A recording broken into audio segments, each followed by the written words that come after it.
Survivor Series 2020 is in the rearview mirror, and so is the Raw after Survivor Series. I'm Duncan Levy, and I predicted all the matches correctly. So, as far as that one point of contention was, I correctly predicted Asuka versus Sasha Banks as well, but I misspoke in the predictions video by saying Asuka. I did mean, if you listen to my analysis of the build-up, I did predict Sasha to win by disqualification, but she won clean.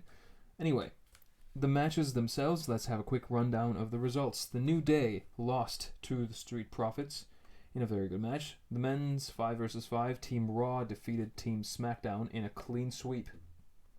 The women's elimination match 5-on-5, Lana emerged as the sole survivor for Raw, thus handing Raw the victory over SmackDown. Bobby Lashley defeated Sami Zayn. As mentioned earlier, Sasha Banks defeated Asuka, and Roman Reigns defeated Drew McIntyre in the main event of the evening. The matches one by one. Street Profits defeated the New Day in what was a very smooth, well-constructed match. The selling was on point. There was a flow to the match. I think it would qualify as probably, if it's the only meeting, I'm not sure how many times these two teams have faced off before this, but this was probably the best match I've seen with any of them involved in a program against one another. So, one thing that I particularly admire about the match was when Montez Ford delivered his signature frog splash, a move that I think he delivers better than anyone I've ever seen deliver the move. After delivering that, Montez sold his apparent injury to his torso, which further goes to show how much damage is actually inflicted when the move is hit properly.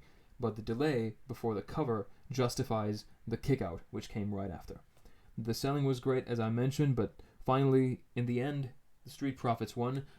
The right team won, as I also predicted would happen. The only reason why I wanted the New Day to win was so that Kofi Kingston and Xavier Woods, in the absence of Big E, could pick up some momentum, because in Big E's absence, the New Day have not felt right. I'm not sure if it's just me, but the promos have been lacking. The corniness has always been there in their promos, not in a bad way, but it was a little too on the nose for me in recent times, especially that jerk business promo by Big E, by Kofi Kingston, beg your pardon. That said, the correct team won. They needed the win more, the Street Profits did, and I'm glad that they move toward TLC with more momentum behind them. They are the only two legitimate teams in the entire company, if I'm not mistaken. The Hurt Business, of course, that too. Anyway, the next match, men's 5-on-5.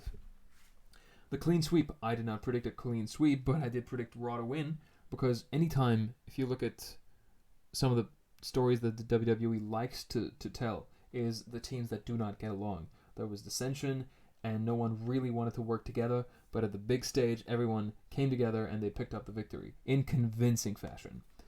Now, something that would have made this match a lot better, not a little better, but a lot better, was if they had announced that whoever won this match, regardless of whether it was Raw or SmackDown, the winning team, the members of the winning team would get chances to earn their way toward the title. They would earn consideration for that brand's respective world title, or even the tertiary championship.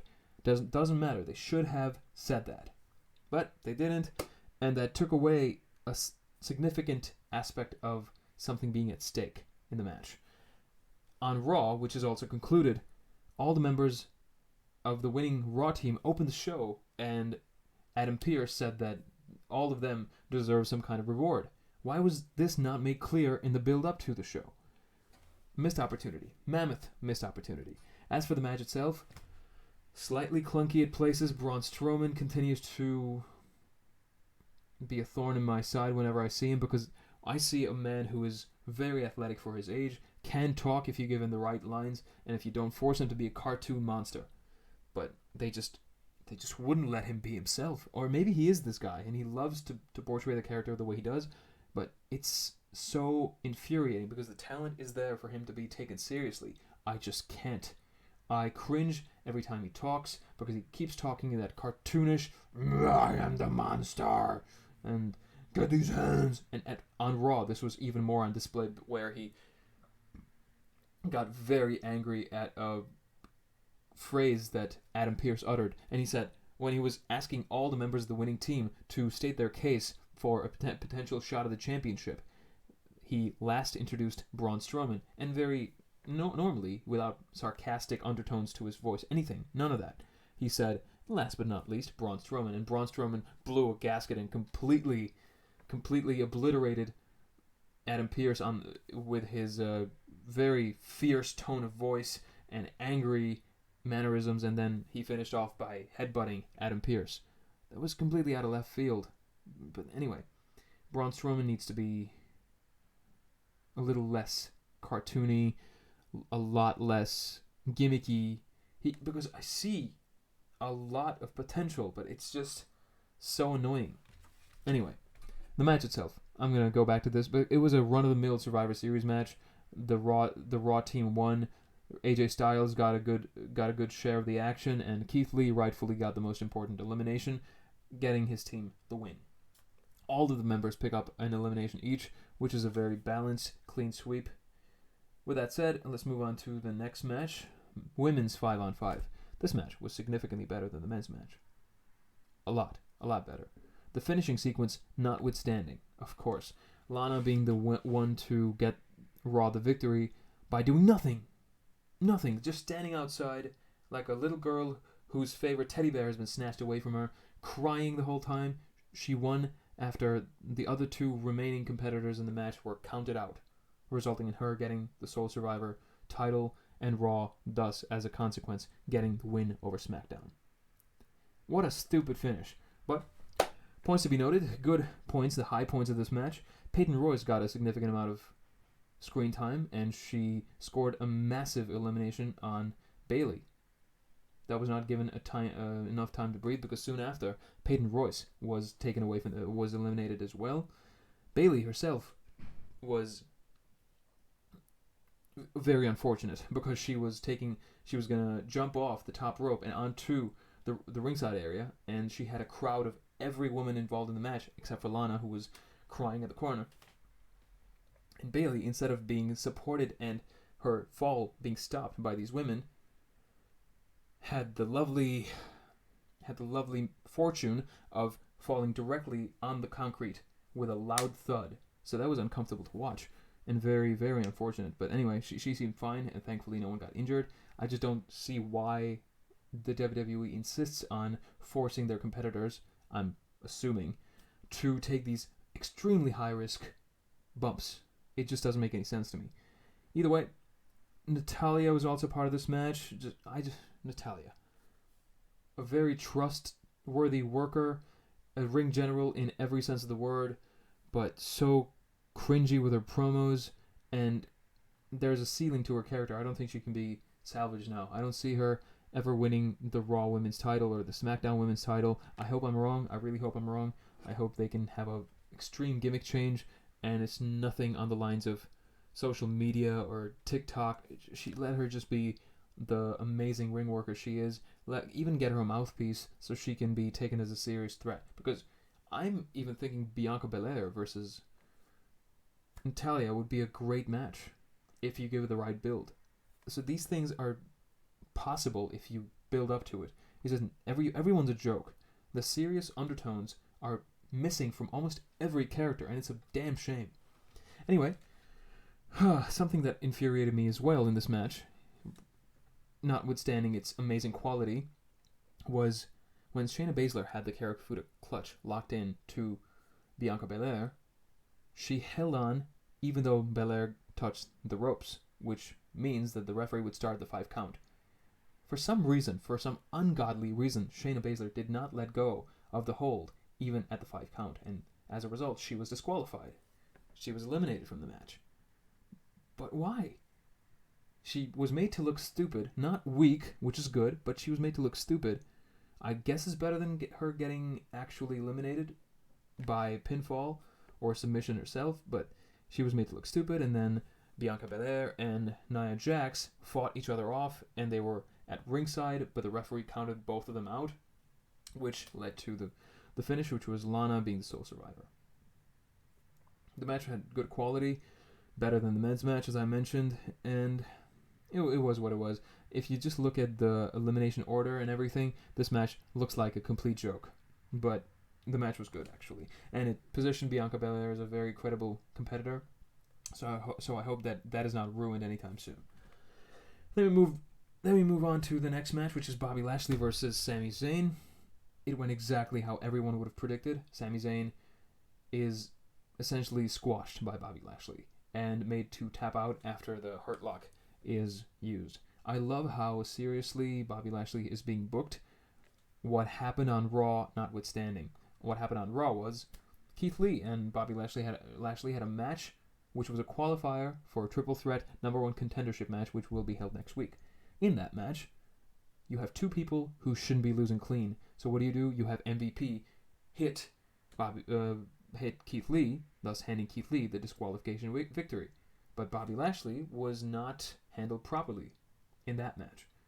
That instance I'm not counting. Ever since he won the championship, I'm guessing at, was it Clash of Champions? So ever since winning the title, Bobby Lashley has been a dominant United States champion. He's not been booked poorly. He's been made to look like a serious competitor. He has some momentum behind him. I just hope they can continue this. The casualty in this case, of course, is Sami Zayn. And Sami Zayn is a very, very hardcore wrestler. His promo work has been much better, and he's been very entertaining on the microphone as well. Something that I did not know he was capable of, simply because he was not given the chance to do so. The only downside is his character is, again, so hilarious. Not even hilarious. Just a joke. No one takes him seriously. That's a pattern. A lot of talented people have gimmicks that are just completely dispensable. Just, I can't believe in them as credible winners. Anyway, I hope that changes, because I'm glad the IC title is on the shoulders of an actual ring general, and the strength of the mid-card on SmackDown is not to be forgotten either. So there is hope for Sami Zayn, or I hope so. Or I hope that there is hope. Now, we go on to Asuka versus Sasha Banks.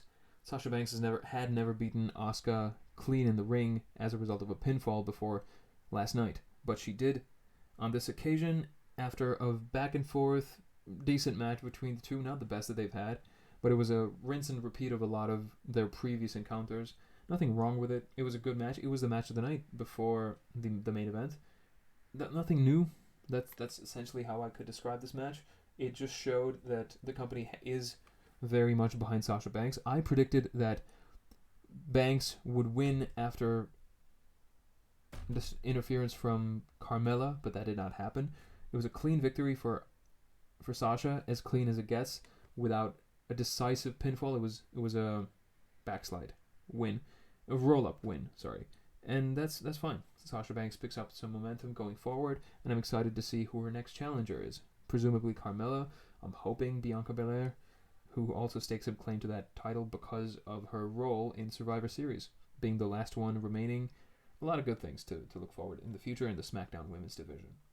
Then we come to the main event, Roman Reigns versus Drew McIntyre.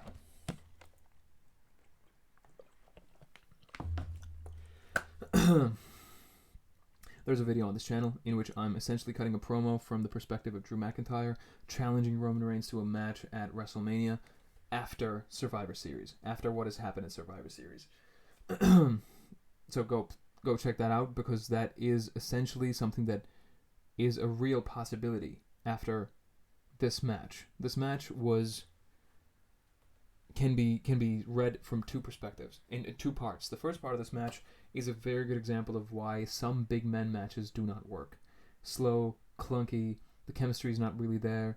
But there was a certain point in this match when the switch was flipped, and both competitors decided to bust out their signature moves, and they built on speed and also their chemistry, which was not really noticeable in the first few minutes when they were feeling each other out, so to say. One thing that I'm not entirely happy with is how devalued Roman Reigns' spear has become, because McIntyre kicked out of two spears. One was when Reigns speared McIntyre through the barricade. Remember when that was a big deal? Reigns got McIntyre back in the ring afterwards, and then McIntyre kicked out. That is still okay, because there's time between the hitting of the spear and the actual pinfall, fine. But then, soon after, McIntyre received another spear from Roman Reigns, and then McIntyre just kicked out. So, it also reminded me that these two superstars have existed in a completely different world before this match. On Raw, you had Orton and McIntyre having a championship title program in which the finishers were preserved, except for when they decided to spam the punt. Thankfully, no one kicked out of the punt, but same pattern. The punt is a death move. The punt is not a finisher. The punt is the death move. It's the most protected move in the history of the WWE, alongside the Razor's Edge. You hit it, people are dead. People are gone. In the case of the punt, people are gone to the hospital. One punt is all it takes. Until Orton 2020 punts HBK. HBK does not sell it. Next time Orton has to punt McIntyre thrice, the move is renamed as the kick to the skull, and it does not get the respect it deserves, or it should. The mystique of the move is gone. Similarly, Reigns' spear is not a very serious move anymore, because now he has a guillotine, and after a guillotine, spear does not have to be a finishing move. It can be a signature move, which he just uses to change momentum.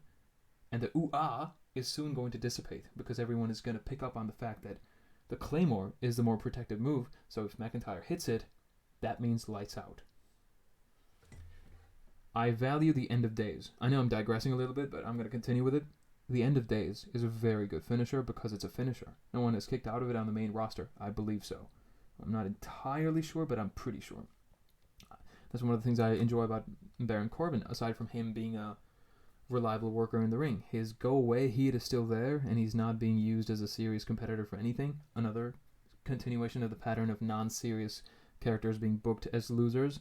But anyway, returning to the main event itself, the second half of the match was completely WrestleMania worthy.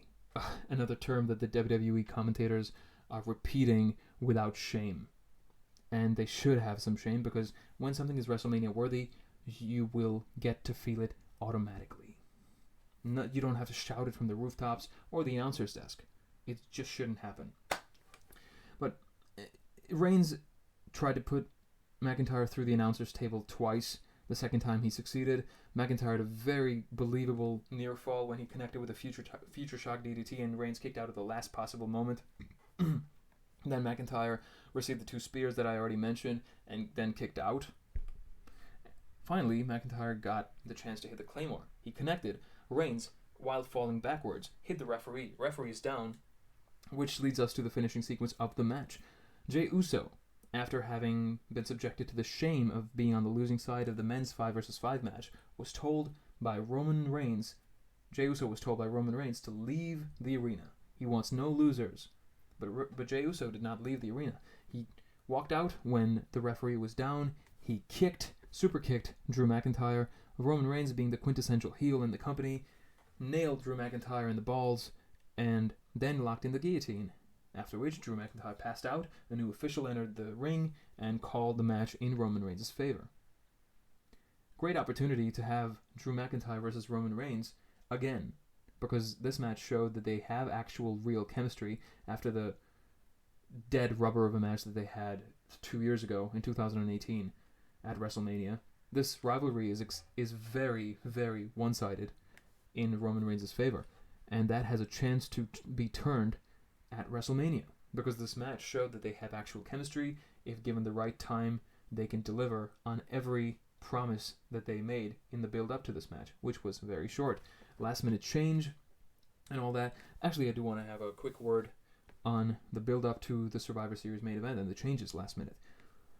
There was a promo, which was during the contract signing between Reigns and McIntyre, where Reigns essentially belittled McIntyre, put McIntyre in his place. I had serious flashbacks to Cena and Reigns, where Cena did the same to Roman Reigns. In this instance, it's Reigns, being the indisputable top guy in the company, talking down to Drew McIntyre. You'll always be my number 2. I am the head of the table, and one day you'll realize what I'm talking about, Drew, and you'll love me for it, and I'll love you right back. All that. Now, I'm not sure if all of this was considered before making the decision to take the belt off of Orton and giving it to McIntyre, but that certainly paid off. especially with regards to that contract signing on SmackDown before Survivor Series. Because Reigns could not pull that promo off on Orton. Because anything Reigns said, Orton would have been able to counter with an even bigger accomplishment. Because Orton is a bigger legend, bigger star. Not currently, but from a career perspective. Orton could have obliterated Reigns in that promo justifiably. Just how Reigns obliterated, well, that's a big word. Just how Reigns talked down to McIntyre in the promo with his justifications of being on the head of the table. Carrying the title is a burden. You will always be my favorite number 2. Orton would not have had in any of that. So, in retrospect, it was a massive advantage that the company had after it decided to take the title off of Orton and give it to Drew instead, which added another wrinkle in the dynamic of the match, which also fed into their Survivor Series bout. Now, as I mentioned earlier, WrestleMania 37, I'm not sure, I don't think they'll go in this direction, but they actually conceivably can. McIntyre and Reigns, McIntyre has to get a win. Because right now he's the top guy. He's had a great year. He won the Royal Rumble. He's twice won the WWE title. He's the guy on Raw. But he was just shown to be secondary to Roman Reigns. The build-up to this match is simple. After winning the Royal Rumble or still having the WWE title, McIntyre simply addresses Reigns and tells him this. If you have not checked out the promo video that I made with regards to what I'm about to do, check it out. It's essentially the same thing. That what kind of tribal chief are you that you had to resort to a low blow to get the win? You are not as good as you think you are. I know I'm better. And if you actually want to show that you're better than me, Roman, why don't you do it fair and square? Have Jey Uso and Jimmy Uso and whoever else is in your stupid faction, have them away. No Paul Heyman, mano a mano, man on man, let's see who's better. Because I know I'm better. Do you have the guts to prove it to me? To prove otherwise? You have the match at WrestleMania. It's actually great match. And then Roman Reigns can put Drew over. Which would, by the way, mark the first time Roman Reigns would put anybody over. Really, in a feud. If you think about it, Roman Reigns has always been either the poster boy or he's been the tribal chief. In the current run, he should have a long run. I don't want him to lose any time before WrestleMania and maybe up until SummerSlam. It's that intense what he's doing. It's that good what he's doing. He's that hot as a heel right now. But before this, he has not lost a single feud in the entire run that he's had. Maybe with the exception of Brock Lesnar. But even then, he beat Brock Lesnar at SummerSlam 2018, I want to say. But other than that, he has not lost a single feud in his entire career. There has to be a time when people begin to ask the question, when has Reigns put somebody over? And I think that can begin with him putting McIntyre over. Because a significant portion of the build-up to Survivor Series was Reigns putting down McIntyre verbally and then in the ring. But that had shenanigans, which opens the door for a follow-up match. Reigns has won all the matches that they've had, and it would be a good opportunity to flip the script. That's it. That is the review of Survivor Series. I will probably see you next time before TLC, unless there is some crazy idea for a promo or some narrative or something very surprising that happens on a Raw or a SmackDown, or maybe I just want to pick up my work rate. Until next time, this is Duncan Lievi. Survivor Series 2020 was, say, a 6.5 out of 10. It could have been much better. Some glaring problems. Let's see if the company fixes them. Orton is going to be feuding with Bray Wyatt. That's going to be interesting. McIntyre will be taking on the winner of a triple threat match involving Keith Lee, Riddle, and AJ Styles. Whoever wins that is probably going to lose to McIntyre at TLC. That remains to be seen.